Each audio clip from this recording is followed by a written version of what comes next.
Something I constantly. Okay, so welcome everybody again. We're super happy to have you with us. Both the people who are here with us now and also the people that are joining in the recording and the video. Um, we're going to start out with a welcome habit or ritual that Iván and I like to do. Iván and I work in two places. We work at the Center for Holding Space, which is sponsoring these webinars, and we also work at the Institute for Collaborative Learning. So you'll see both of those logos here today. And this is something that we've started at the Institute for Collaborative Learning that we just really appreciate. So welcome everyone. Welcome everyone who's here right now or on the recording. And welcome everyone who wants to learn. Welcome everyone who makes mistakes and fumbles. Welcome everyone who celebrates successes, small or large. Welcome everyone who's sitting with something that is uncomfortable. And welcome everyone who's striving to be kind and gentle with themselves and with others. Welcome everyone who shows up even when your life feels challenging. And welcome everyone who's remaining curious, even though tired or overwhelmed. Welcome joy, welcome sadness, welcome hurt, welcome creativity, welcome fear, welcome yearning, welcome curiosity, welcome celebration. Welcome tenderness. Welcome everyone who already knows about holding space.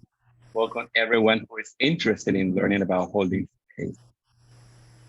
Welcome Welcome everyone. everyone. We're so glad you're here. We're so glad you're here. We hope you feel welcome, and I'm curious. I want to say welcome to everyone from Australia, from Peru, from Mexico, from the Dominican Republic, from Nicaragua, from Costa Rica, the United States. Is there anybody else? Any other thing we'd like to welcome today? Feel free to unmute and share. Welcome heat and humidity. Welcome everyone who lives in the hottest place on the earth. It's all of us, right?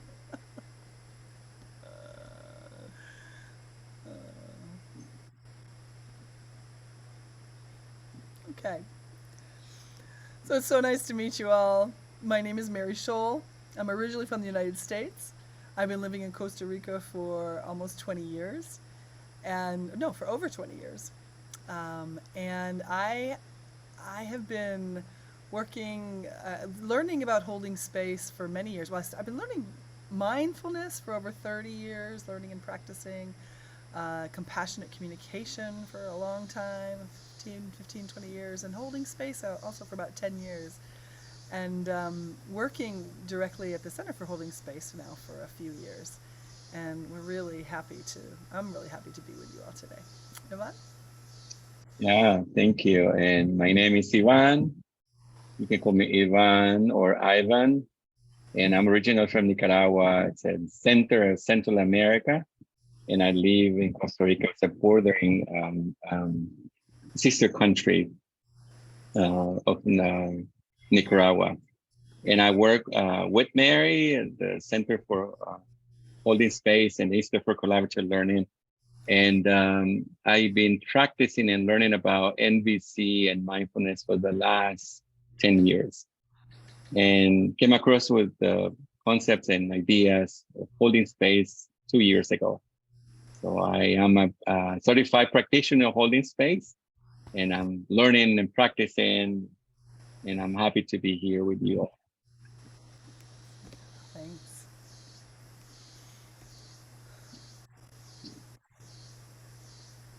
I'd like to read the first quote. See, holding space is a gift we give and receive again and again through our lives. Sometimes we do it well, and sometimes we fail. Sometimes it requires much of us, and sometimes it requires only a simple phone call. At the heart of holding space is a willingness to sit with ambiguity, loss, struggle, darkness, uncertainty, joy, anger, fear, anticipation, all of the complexity of what it means to be human. It's about having the courage to peer into shadows while not getting in the way of the light. It's about letting go of dualism and sitting in the place in between. These are two quotes that we from Heather Platt, who wrote this book about holding space and is the co-founder of the Center for Holding Space along with Krista. And so we wanted to start out with just a couple of her quotes today about holding space. Mary, before we do the checking, I think that you have your sound on, original sound on. That's noisy then, huh? Thank you. Let's see. Where is that? Here we go. Ooh, thanks for that.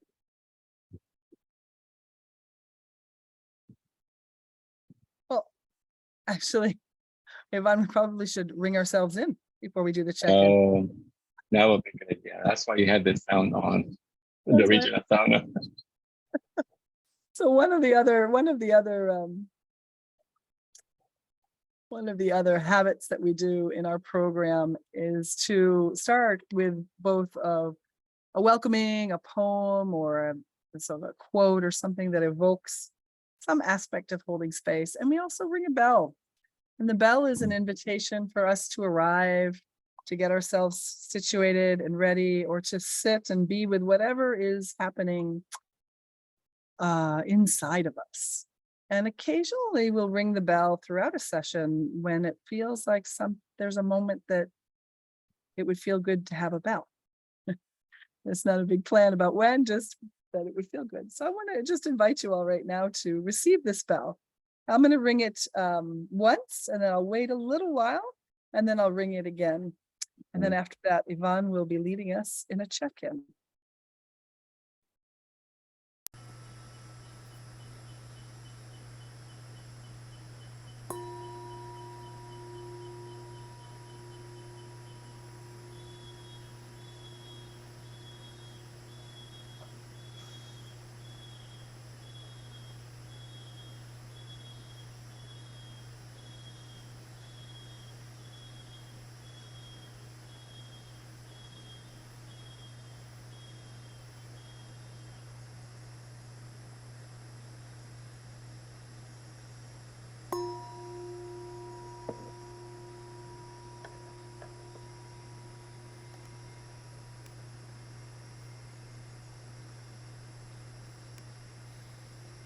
Welcome.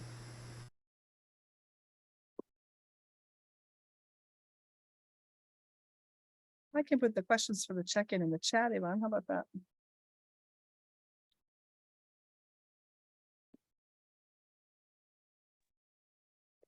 You're Muted. muted.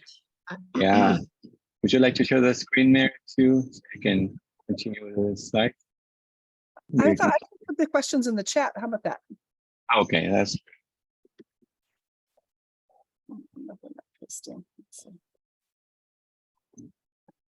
all right. So a check-in is another of the rituals we do in Stations of Holding Space in the Foundation program. And it's just an opportunity for us to check in how we are arriving. So we create a space, and then we see each other and embrace what is. So we have these 3 things to do in the check-in. We say our names loud and clear, how we want to be named, and say where you're calling from, anything or the place where you're calling from, and one word or phrase. What is something, what brings you joy? What is something that brings you joy? Anything. Could be a person, could be an object, could be a place.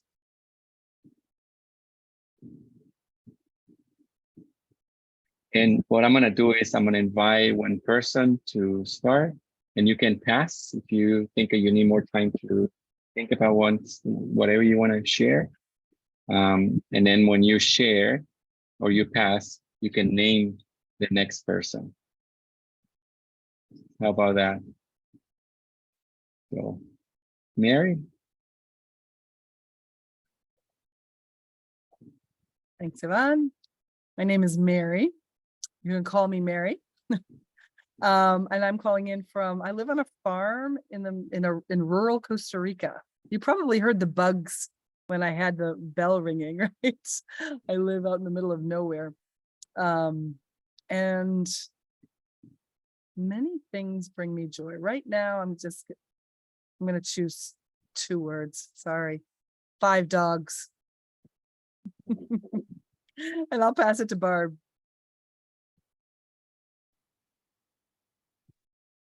Thanks, Mary. My name's Barb, pronounced Barb. I'm calling from Perth, Western Australia, and I love playing my piano keyboard. Brings me great joy. And I'll pass it to Sue.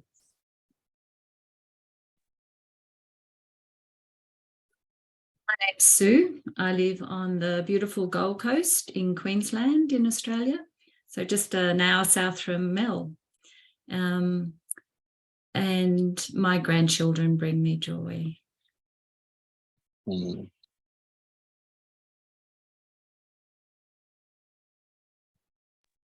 Sorry, I'm going to pass to Mel.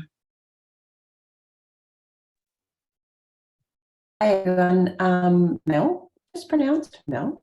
And as Sue said, I live in Brisbane, Australia. So on the East Coast, it's winter, it's beautiful, it's always beautiful. And the thing that brings me joy is food, making food, all different sorts of food. And I'm going to pass to Karina.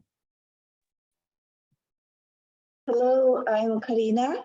I'm calling from Lima, Peru, but I'm originally from the Peruvian Amazon. In one word, what brings me joy is my children. Mm. Thank you. I pass to Darcy. Well, hello, my name is Darcy. You can call me Darcy. I am calling from Nicaragua, and one thing that brings me joy is my son, Nico, spending time with him. And I'm gonna pass it to Mirna. Hi, I am Mirna, and I'm from Ciudad Obregón. It's the state of Sonora. We border with Arizona. My city is about 8 hours drive to Arizona. And something that really brings me joy is my family.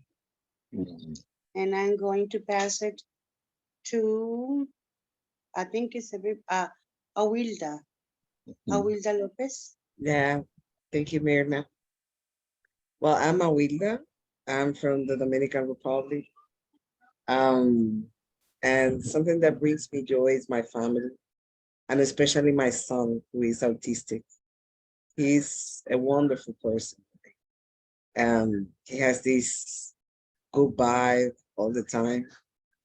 And whenever I have a problem, I just have to think about him and everything like goes away. He's an amazing person. I'm very honored to be, to be part of his life. And also, I love my students. I love my teachers also in training sessions.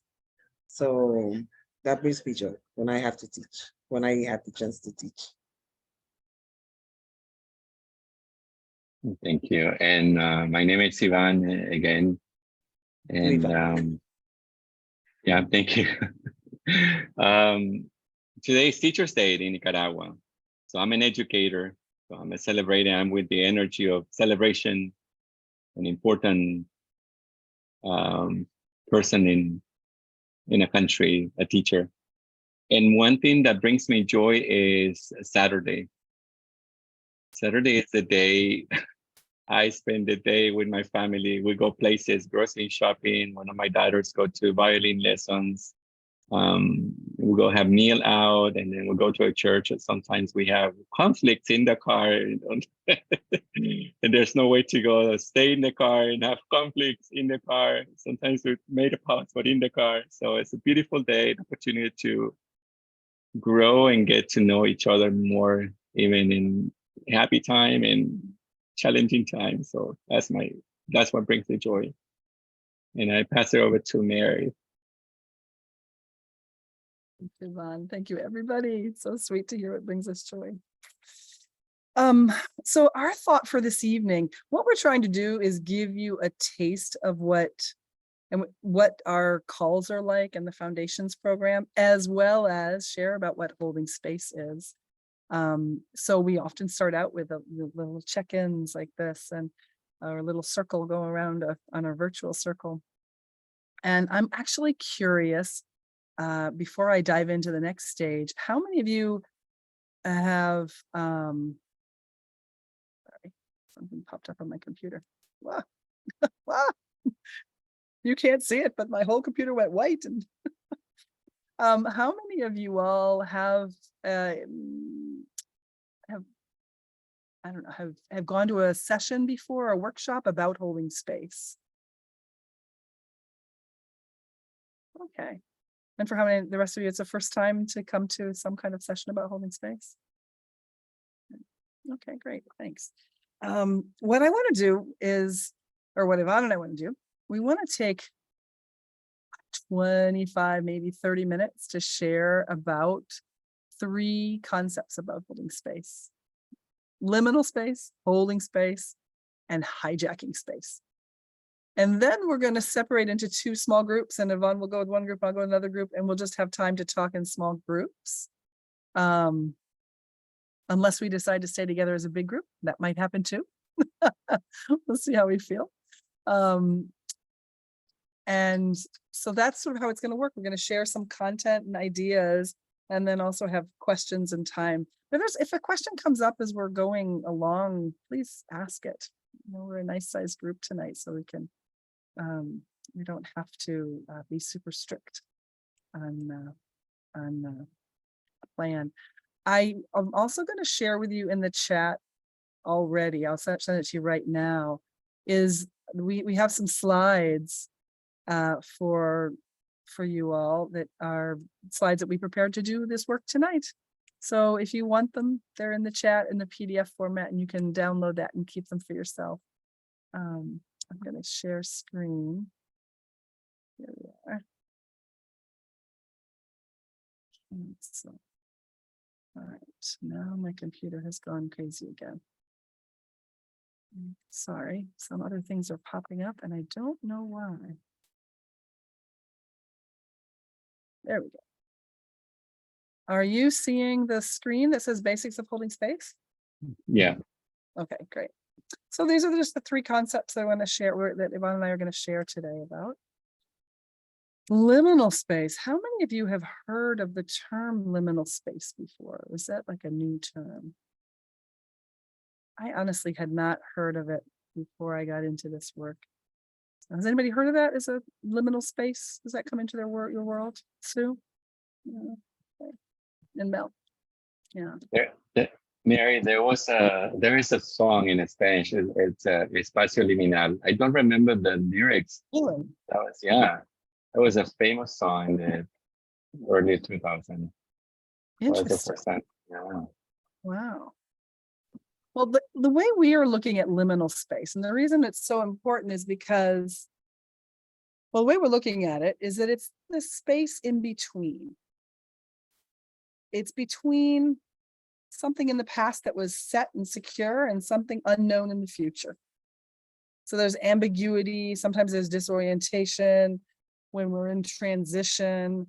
And here's this transition from who we once were to who we are becoming. It doesn't have to necessarily be that big either. You know, liminal space can also be a space about, really simple, about making a decision about what to eat for dinner tonight. It could be that simple where you're like, I don't know. You know, first I thought I wanted to have a salad, but now I really think I need some rice and beans. You know, like when if you're in between and trying to figure it out, you could be in a liminal space, and something as simple as a decision like that.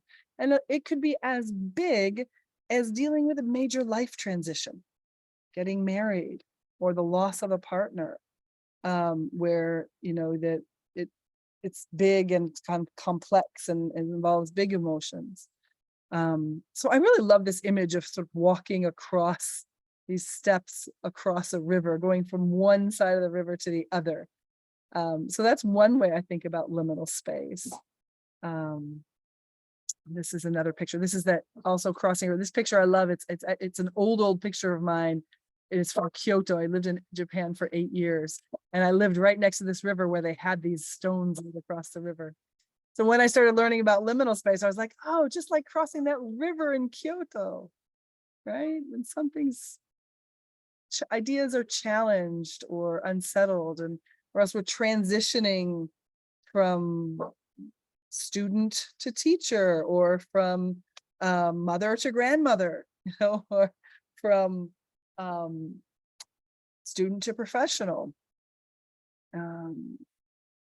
Liminal spaces can be physical, like that crossing of the river, going a staircase, or down a hallway, or something like that. They could also be like emotional.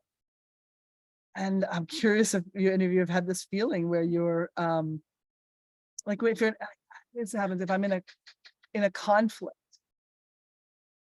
So I have all these sort of emotions connected with this conflict, and I don't know what that conflict's going to get resolved. It's not like I know I'm not fine, I'm in a conflict, and now I'm going to be fine, right? There's this space where I work with the emotions, I work with my thoughts. Maybe I talk to people, or maybe I meditate, or maybe I search deep in my soul, or before I talk to, but there's these things that happen. There's a space when there's conflict that I need to go through in order to come to the resolution, which is unpredictable exactly what it will be or when it will be. We can also have liminal spaces in an intellectual way, if I'm changing from one paradigm or belief to another, or I'm trying to make sense of something. Something kind of, it's maybe a little silly. I remember I was trying to make sense of something in Japanese culture, and I lived in Japan, and I remember it was a very, so we've been talking about how hot things are. It was very hot. It was like end of September, early October. It was super hot. And I walked into and I asked my office manager, I was like, when does summer end? And she said, oh, it ended last week. And I was like, what? No, it's so hot. When does summer end? She goes, no, it ended last week, man. And I was like, no, it's really hot. When does this hot summer weather end?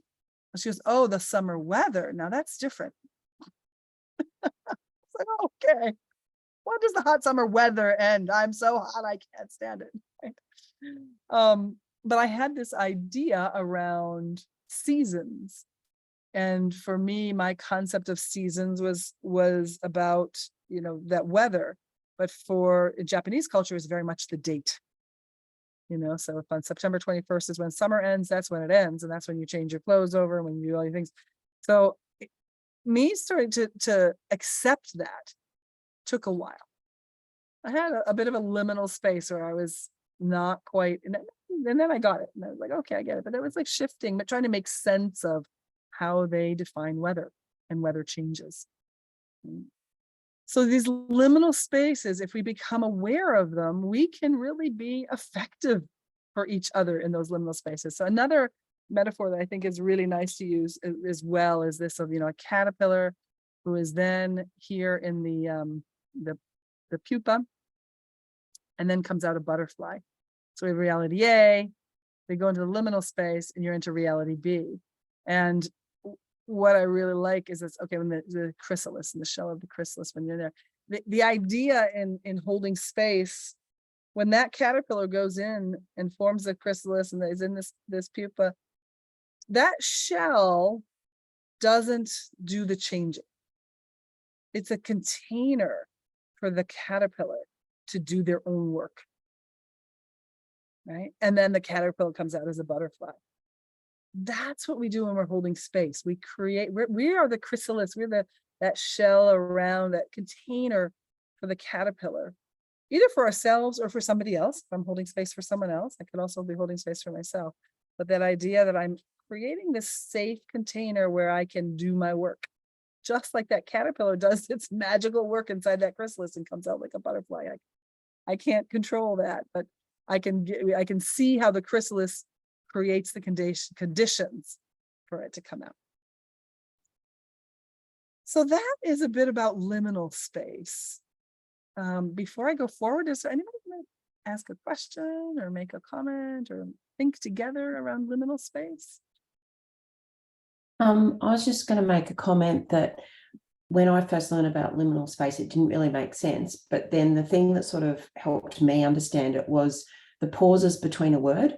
So you think about a sentence, and if you put all the words together, it'd just be all gobbledygook. But with the pauses in between the words, it's like it helps add meaning to the next step, and then it adds meaning to the next step. So that's just another analogy I thought I'd throw in there that might help people. Oh, Mel, I love it. That's beautiful. What was the context that you were learning about liminal space in? I was doing some work with Nora Bateson, who does stuff on systems, and she runs these courses called Warm Data Labs. And it's just a way of getting people to, rather than think about a problem as problem solution, it's sitting in that liminal space and thinking about different contexts rather than the context of the solution that you're looking for. And yeah, it just made a lot more sense to me when I'm going, it was very esoteric until I heard that bit, and that's when the penny dropped for me. Love it. I love it. The space between the words. I think there's some quote around the space between the notes is what helps us understand the music. I don't know, I'm sure exactly how that quote goes, but that's a similar idea too. Yeah, beautiful. Thank you for that. You know, I have noticed in my life that, for example, every 4 years, I have like changes, like something happened. I don't know. And those are cycles that I open and close things, relations, jobs, or whatever. And I didn't know that it had a name. And it really matches very well because it becomes chaotic. And at the end, it's like a transitioning to a new season. And thank you for helping me to name these that I had perceived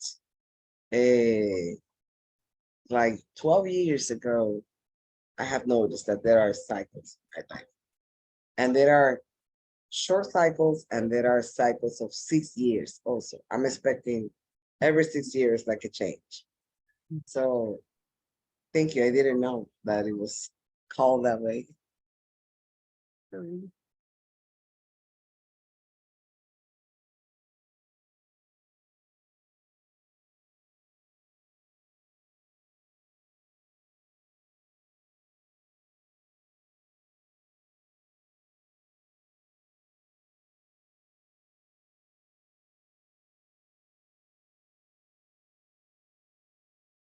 Okay, move forward.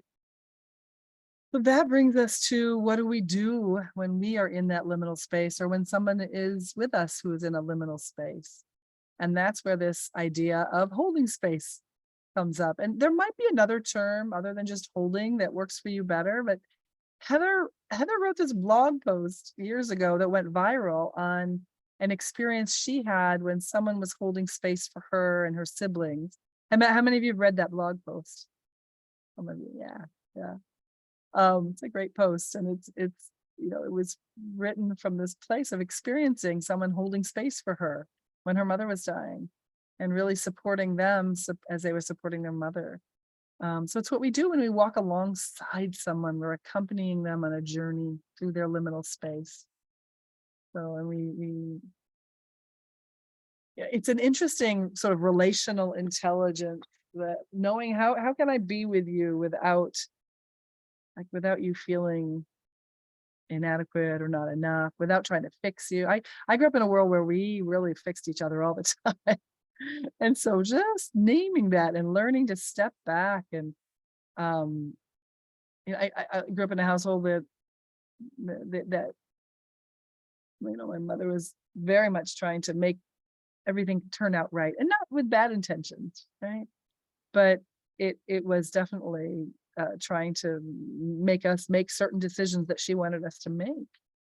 So this holding space is quite different than that. It's being with somebody without trying to fix them, without trying to control the outcome, without asking them to have the same outcome as you'd like, and really letting go of this judgment and control. So Heather's been writing about it for many years now. She wrote a book about the art of holding space. She has another book coming out next year on tenderness, which is really about holding space for oneself, being kind to oneself.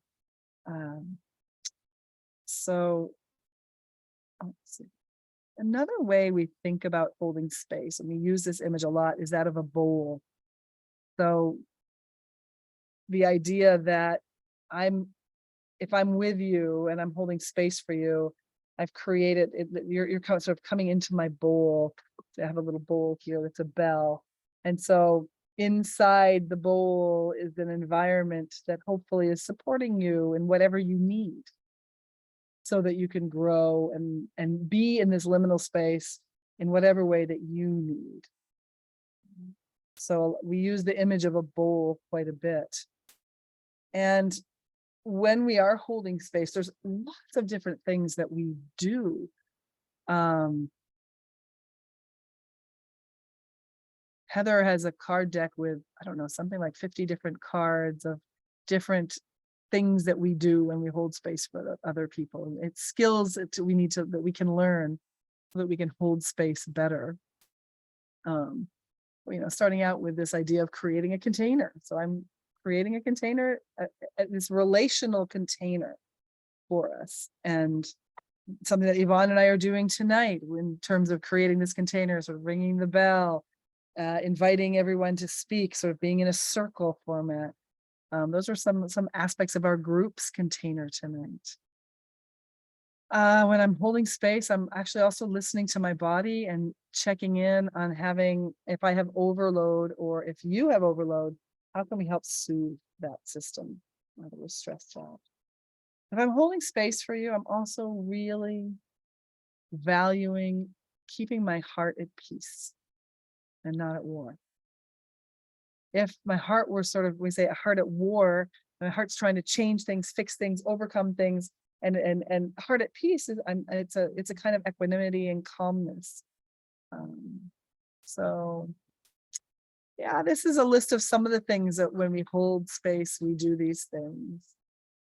I'm curious, are you all curious about any of these in particular? Anything that you want to hear about, think about, or anything you want to comment on? I would like to, yeah, I would like to name this one, maintain a heart at peace. I think for me, it has served my life a lot to just to be present to the person in that moment and not trying to do something like to fix the situation or ask the person like, how can I help you? Or just be there and listening to the person, with calmness. And I have felt that it creates, or it has created, a connection with the person, and it feels like a certain relief, or like peace or silence sometimes. No. So just being calm, and holding space for the pain that I may be feeling for that person in that moment, it has also served my life in that moment. Yeah.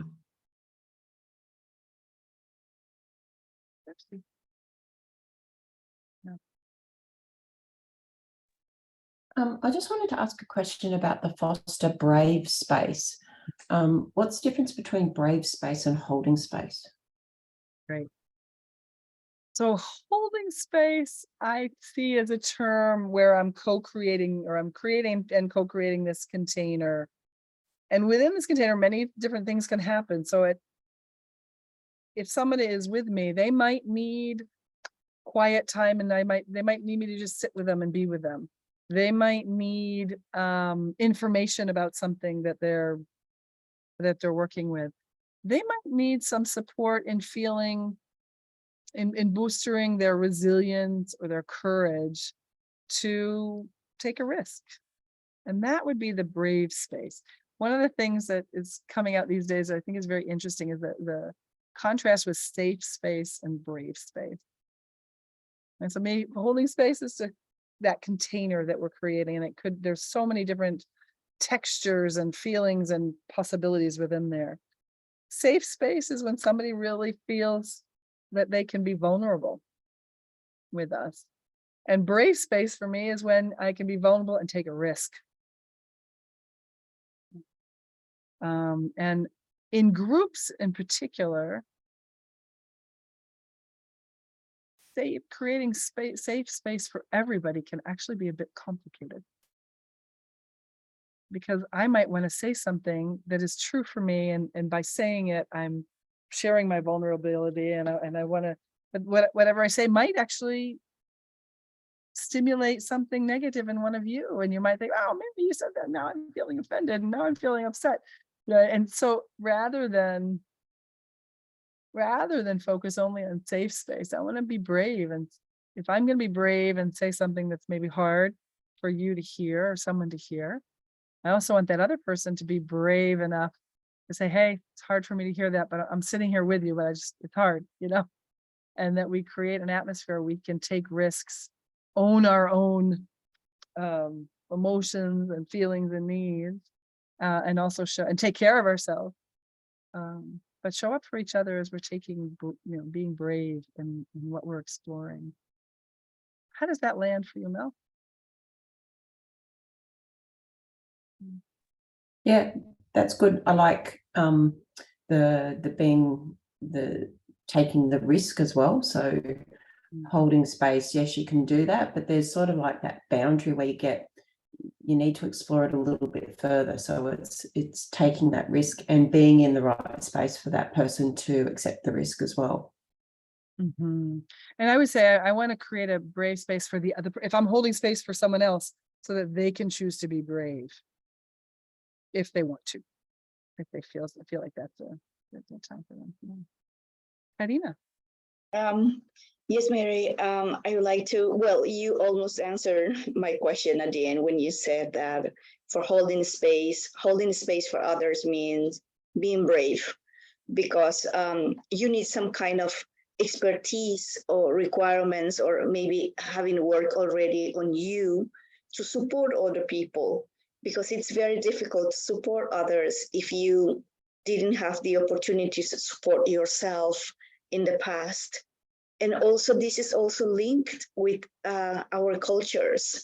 So how we perceive people and how people perceive us is completely different from one culture to another. And your reaction on holding space to a person could be different from culture to culture. And how they perceive us is very important too. And it's natural that then when we are in the process of supporting any person, maybe we lose the way, and we change all these things, and we do not provide just being close to the person. Sometimes we judge, sometimes we blame, or we just do not react in the correct way. But I guess that this is the challenge, right, for everybody, for all people. So I'm really happy with this, especially I passed, in my life, I had an experience, and a little bit when I changed my life some years ago, when I moved from the Amazon to Lima. And I didn't know that this was called a liminal space. So because I was in that process, but I didn't know how to call it, because I was changing my paradigms, I was changing concepts, and it had a strong influence on some changes in my life. But then I understood other things by reading, by trying to help myself and understand myself first, to understand my decisions.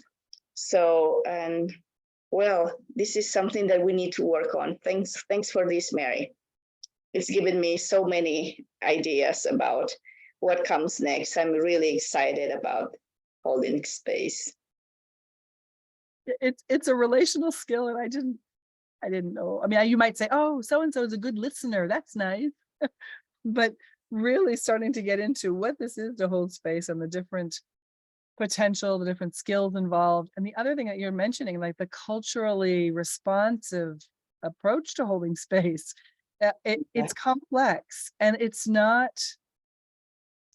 what is interesting, and one of the reasons I enjoy working on this program is it's not like there's one right answer. We can't teach you a skill where you can just, if you always do this first, this second, this third, you'll be good. It's not like that at all. It's really learning to attune to your intuition, learning to understand what some of these skills are so that you can call on them as tools in the moment that you're with somebody. And so, Karina, when you're talking about this and developing this awareness of this thing, this idea of holding space, it's exciting to hear that it's you've got the seed and it's starting to grow. Yes, thanks, Mary. Yeah. Mary, one more thing that is interesting to me from the list is the perspective of sovereignty. Again, in the foundation program, I'm an attorney. I went to the law school and I studied about laws, and I read and talked about sovereignty from the international relation field or the politics.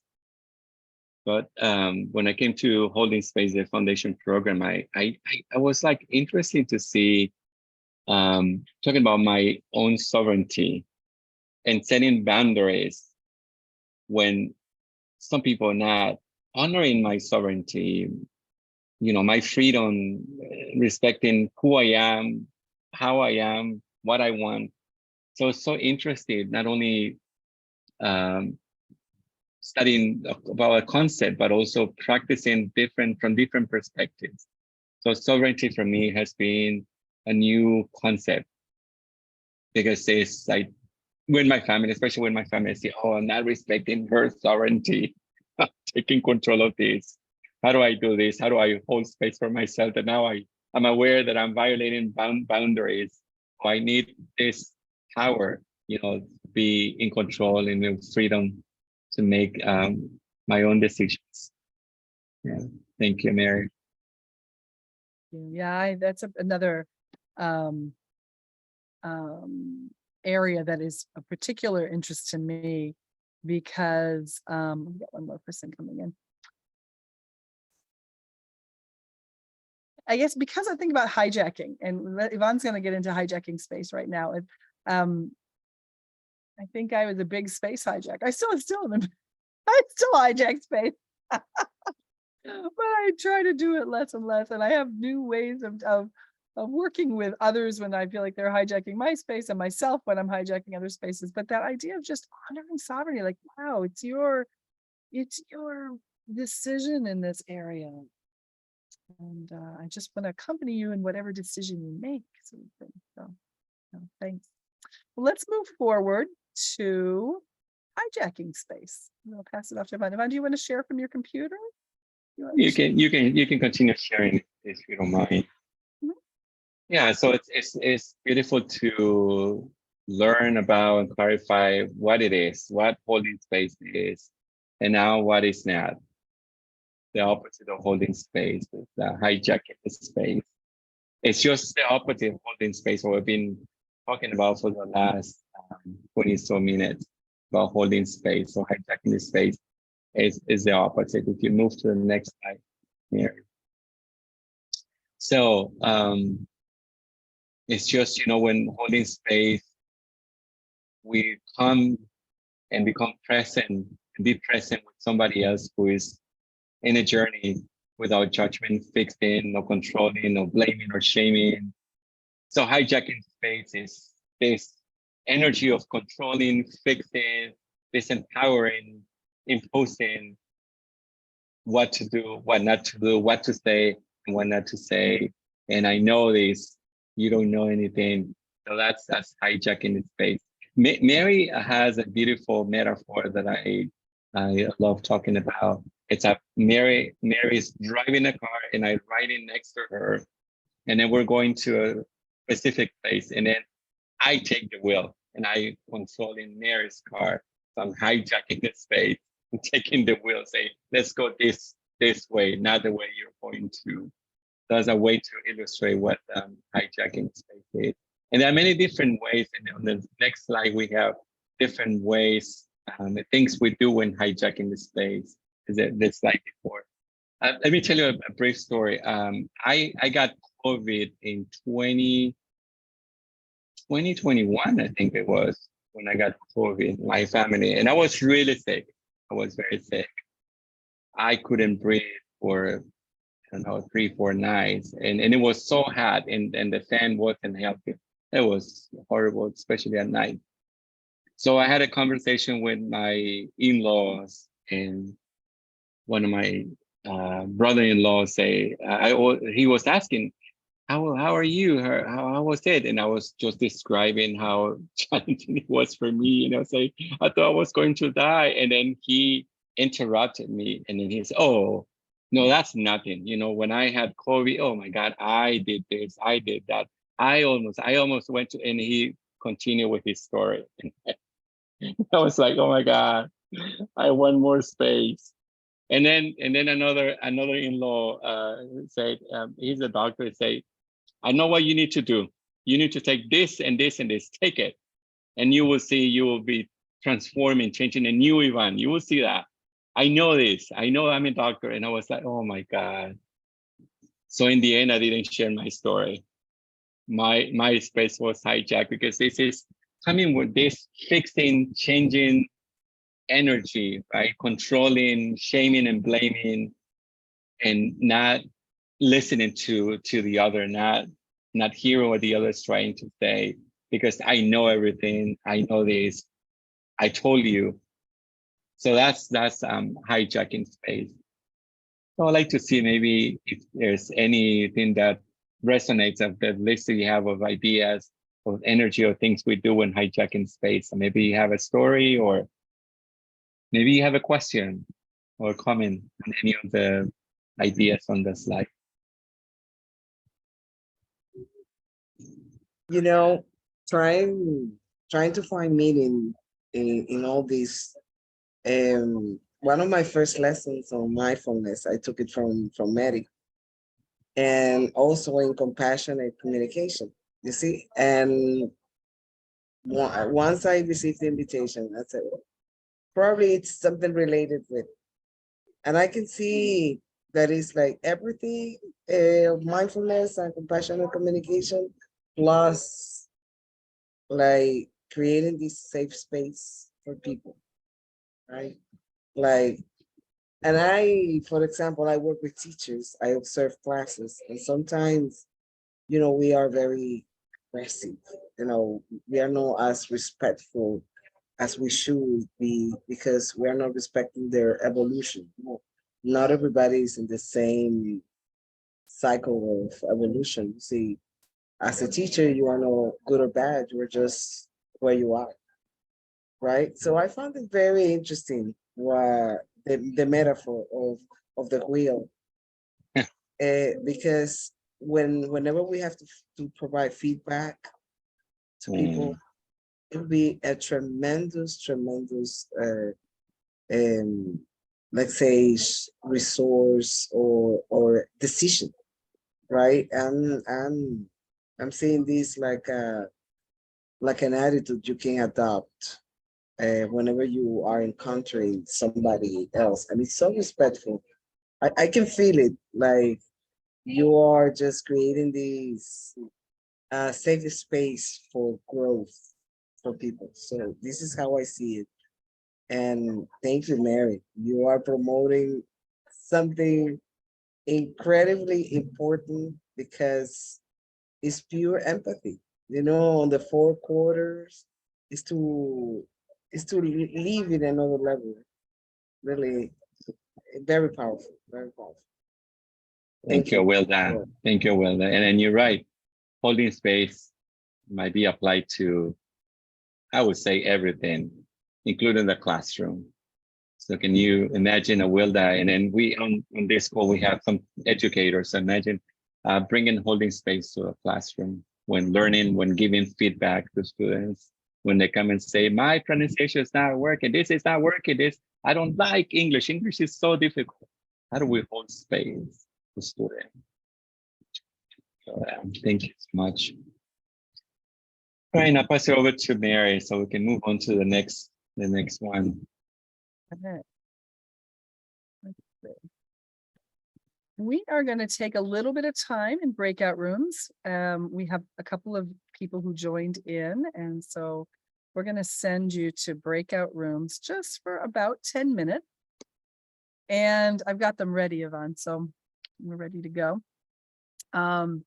And this is a chance for you to talk to each other in a little bit smaller context, and then come back and we'll have what we call a harvesting, anything you want to share with the big group. And I think Iván and I will float into the rooms just a little bit if we can, just to, in case there's something we enjoy it. We get lonely without you. So we're gonna come in. But just to, either to accompany you or not to, or if there's something that you want us to share, we can. Our suggestion for questions, our invitation is this. You won't have time to do all of these, but I'm hoping that one is something that you're really interested in sharing with each other. When did your curiosity about holding space begin? What made you want to learn more today? Do you have an experience of someone holding space for you or someone hijacking your space that you'd like to share? And also, if there's anything that we've talked about so far in terms of holding space, then you are welcome to go into that. So I'm gonna send you off for about 10 minutes, and welcome, Tracy. I have this slight little feeling in my belly that you're thinking we're starting, but we're actually an hour in, so we might have had some confusion with time. I'm sorry, but we're happy to have you here. So happy to have you here. And let's see, I'm going to stop sharing and send you to breakout rooms for about 10 minutes, and then we'll be bringing you back. Enjoy. Somebody needs help figuring out how to go. Let me know. And Tracy, I'm going to assign you to a room if you want to dive in. Or if you want to stay here and chit chat, that's good too. Either one is good.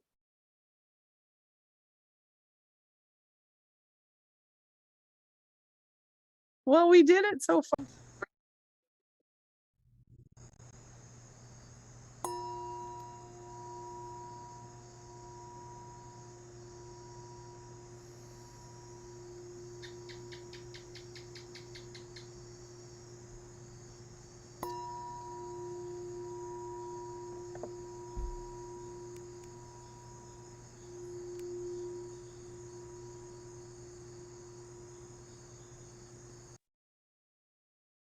Well, the invitation that we have for you is to share anything that you'd like to share right now. What's on your heart? What's in your mind? Did something come up in the small group you want to bring to the bigger circle? We have about 7 or 8 minutes for a little bit what we call harvesting, where we come back to the large group, and you could be a question, could be a comment. We don't have any specific order, and with this size group, I think we've been managing. So, but all I'd ask you to do is you could raise your hand, or you could just unmute, and I think we can probably see who's coming. So we'll do it sort of popcorn style. Whoever feels like they have something that they'd like to either ask or offer. So, welcome.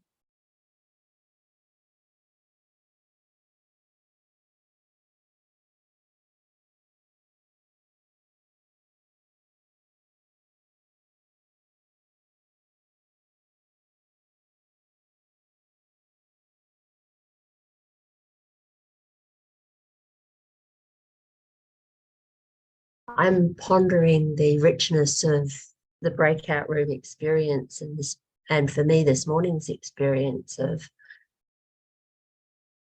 consciously being with a topic called holding space and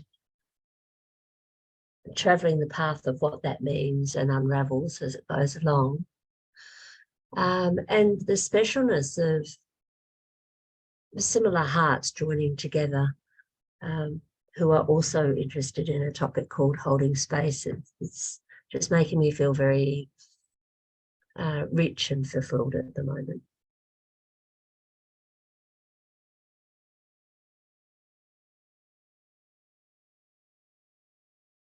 One thing I was thinking, a question that I had as we were wrapping up our discussion in the small group was, I thought about active listening and holding space and how they are similar.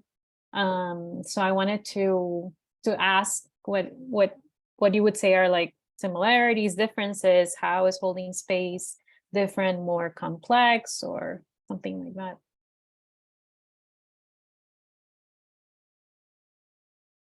I see active listening as one of my tools in my one option of something I can do when I'm holding space. Yeah, they're very. There's other kinds of intentional listening. When I think of active listening, I think of what I'm really trying to do is make sure that the other person hears that I've received the content that they are trying to express. Right. And there might be other kinds, but that's sort of what I think about active listening. And so sometimes that's really, really important. I'm holding space for someone and they just need to hear that they've really been heard, or hear their own words in somebody else's voice. And sometimes that helps me transform my experience in ways that I need to. And sometimes active listening drives me nuts and batty. It's like, stop saying everything I'm saying, you know? And so if I'm in that mode, that's not going to hold space for me. That's not going to work, right? And there might be other kinds. Like I love the kind of, there's a kind of listening that is about when I'm listening to you, just really trying to connect with the essence of who you are. Very spiritual level of listening. Sometimes that's holding space. And sometimes if I'm doing that kind of listening, it drives somebody else nuts. They're like, would you please touch me? Stop it. Stop looking so zen, you know? So I think having a variety of listening tools, a variety of intentions and abilities to use listening in different ways will serve us as we hold space for other people. That's great. Thanks, Mary. Anything else somebody else would like to add to that particular? Mary, in our case, we were not talking about active listening, but we were talking about the expectations that we have about people. And sometimes those are the things that make us feel so sad or sometimes unhappy because we expect people to act or the way we think they should act. But actually, sometimes we forget that they are different people with different experiences, from different cultures, from different way of thinking, that makes their own beliefs, no? And sometimes we feel unhappy because we expect people to do or to act in this way. And this is something that we need to maybe work a little bit more or try to understand why people act in some way, or trying to understand that we are all different. Yes, thanks.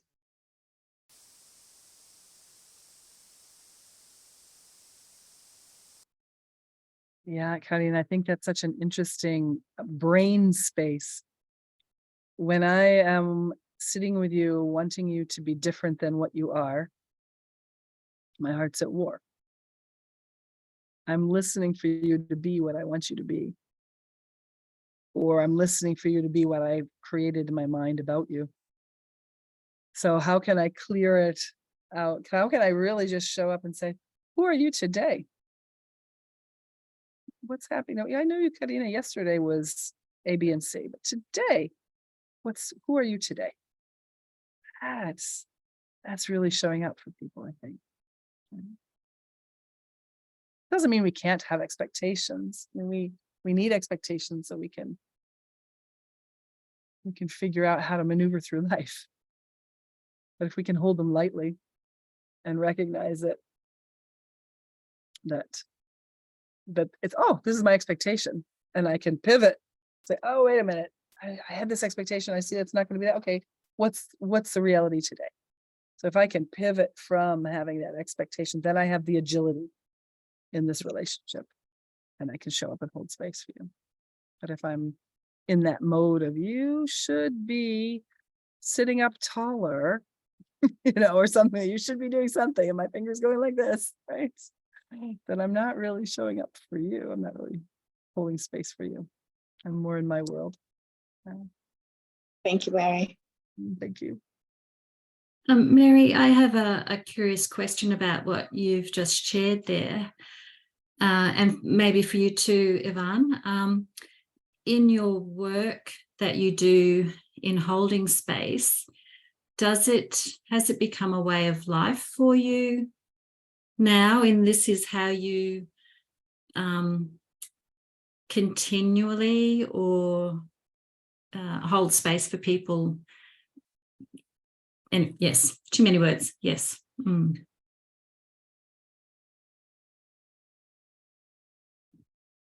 I can go and answer. Yeah, I see holding space not as a skill or a tool that I can learn, and I know how to use it, and then that's the end. It's just about growing. So I'm growing and learning and in progress every day, all the time. And one area for me that is difficult to practice is my family. And I fumble. I sometimes I hijack the space. I don't want to say at least half. Sometimes I hijack this space, and then I hear my wife saying, "Are you the one holding space for other participants and not for your family?" I'm gonna come to your session and say, "This is the way one holds space for me." So it's like, oh yeah, I'm sorry. Sometimes I'm aware, like, oh yeah, I'm not coming like we say. I come with this vision, perspective, and expectation. This is the way things need to be done, and then this is the way you need to, do things, so behave, right? So it's a growing opportunity for me every day, and I'm not perfect. I won't be perfect mastering the holding space. Thank you. Pass over to Mary. Yeah, absolutely. I like I mean, it is a way of living for sure. So I have a question. Yeah, let me just finish one thing, and then I'll absolutely.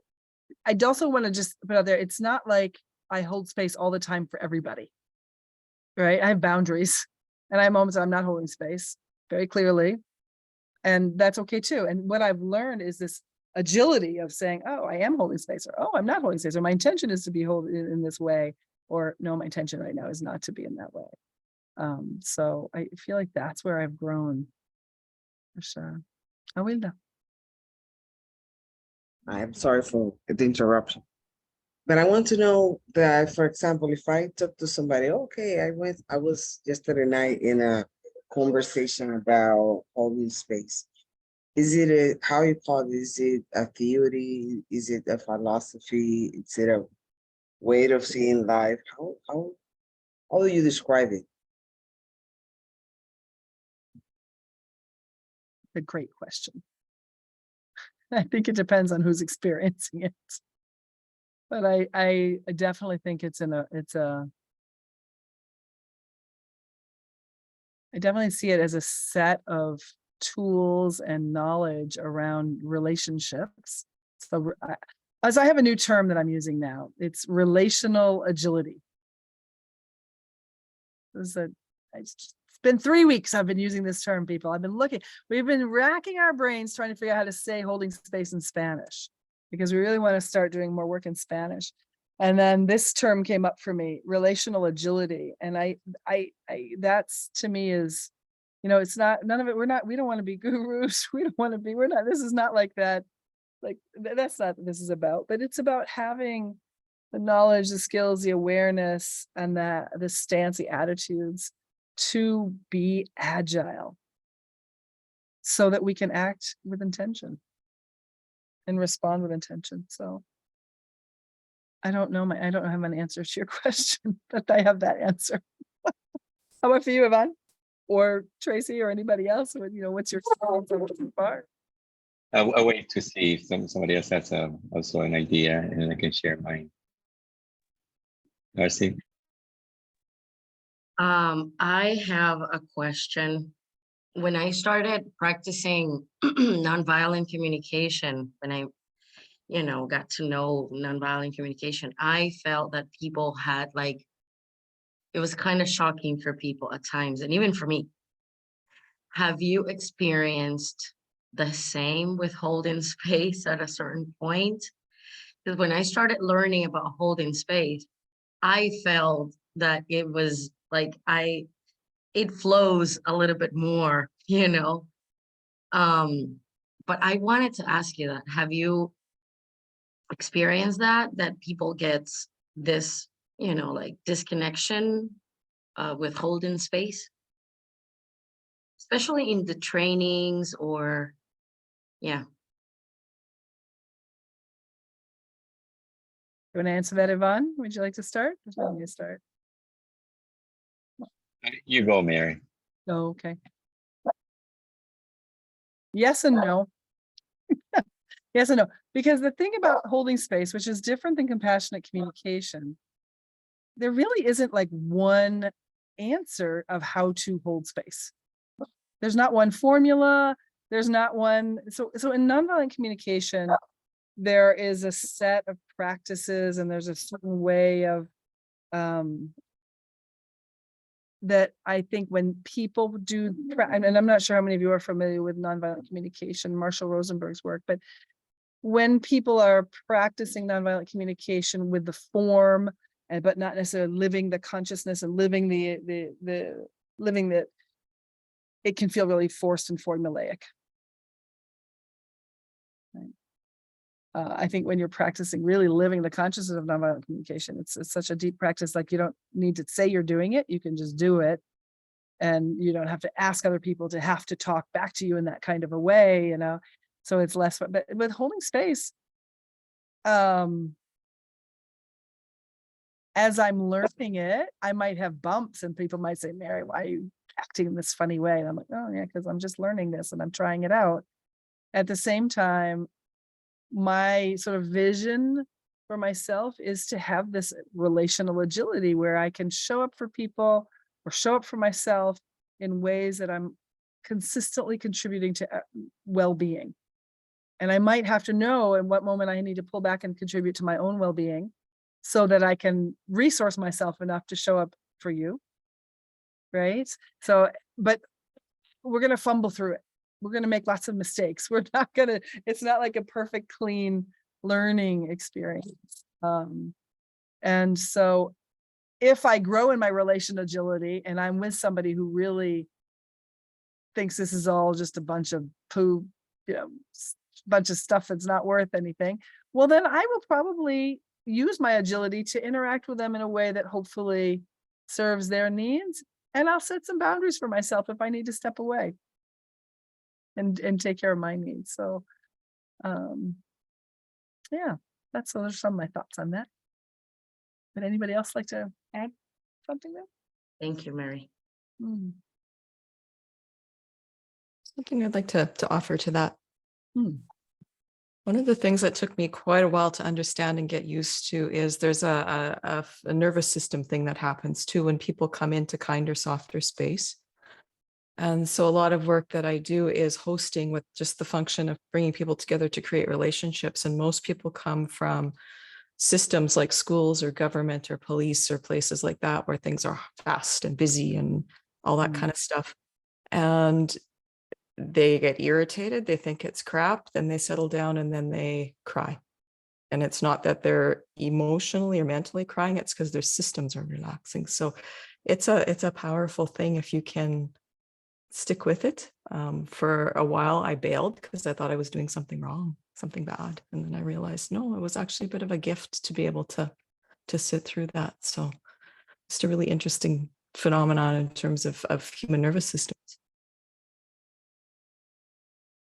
Thanks so much for that. Well, I would like to take 2 or 3 minutes to just share a couple of things for those that are interested. Part of what we're doing is giving a tasting of the 5 modules in this Holding Space Foundations program. And today we were working with the basics. We're going to have another webinar about holding space for yourself, one about holding space in community, and then complexity, and then one-on-one. And the dates for those are on websites and out there around. If you have questions about this, if you want to set up a conversation, we're happy to talk about the program. And you could find a ton of information on the website for the Center for Holding Space. And the module, like we thought, what in 90 minutes? So we only have 90 minutes. What are we going to talk about? There's so many things we could go into. And we really wanted to focus on liminal space, holding space, and hijacking space, and having some time for us to share. These are some of the questions that come up in the first module. And some of the questions that we work with. I just wanted to share that with you all. It's in the PDF. We sent you a PDF with all the slides. So if you feel like going deeper into any of those questions, or just to have them, I think they're beautiful questions to bring into our awareness and play around with. And so we are curious, what are you taking from today? What is it that, as we're coming to a close, we could do a very brief sharing of going in a circle. What's something that you're taking from this last 90 minutes of our time together, or however long you were with us? The concept of liminal space, and the importance really to respect the inner wisdom of people, right? And sometimes to be better at supporting people around us. Sometimes we don't have even to say nothing. It's just to be there, accepting everything how it is. So this is something that we probably know, but today was a great reminder. And especially that we have relation with people in their growth process as teachers or as students, or people around our families too. So it's a blessing, really. I am very curious to see more about this. Thank you for the invitation today. Thank you.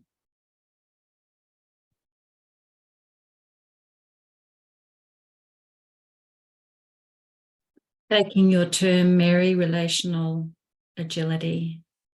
Thank you. That's really resonated. Thank you so much.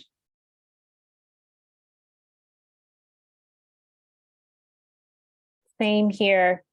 We talked about it a couple of days ago, but yeah, just seeing it here in this context just makes a lot of sense.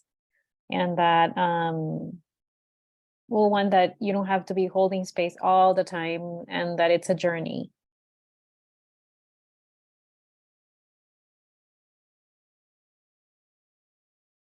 Thank you so much, Mary and Iván and everyone here in the group. And Paula, I will take the journey.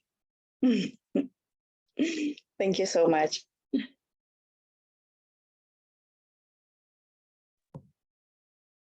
I'm realizing that the intention or the desire to hold space is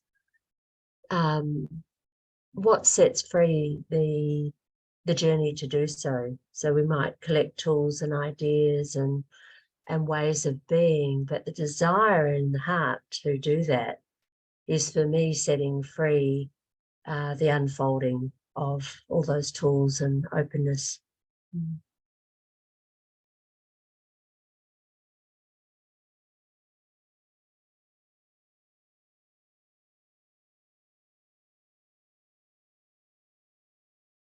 There's 2 words I'll pick up from Barb, the desire and the curiosity. So even just this little bit of time has really sparked that again. Thank you, everyone.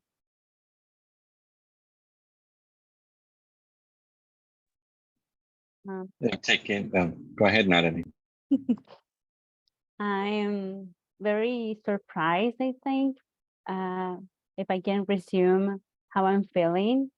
I'm being like kind of curious this last 3 days about holding space, and I was reading a little bit, and I'm really impressed in how many people is open to hold themselves and to hold other people. And I'm really very thankful for everyone who is open to hold others, because the world needs us, I think.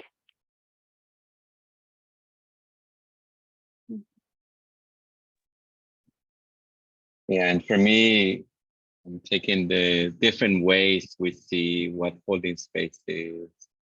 And personally, I've been with the ideas. At the beginning, I thought holding space was a set of concepts, skills or tools. And then I was like a superpower. And then I was a wing, an important wing to fly and do things. But now the idea I have now that it's a gift. It's a gift that I can open in relationship. Well, I keep it close. It's an option. It's a gift. Thank you.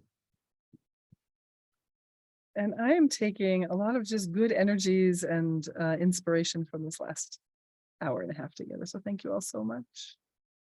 Thank you so much. I'll ring the bell twice and then we'll call it a session.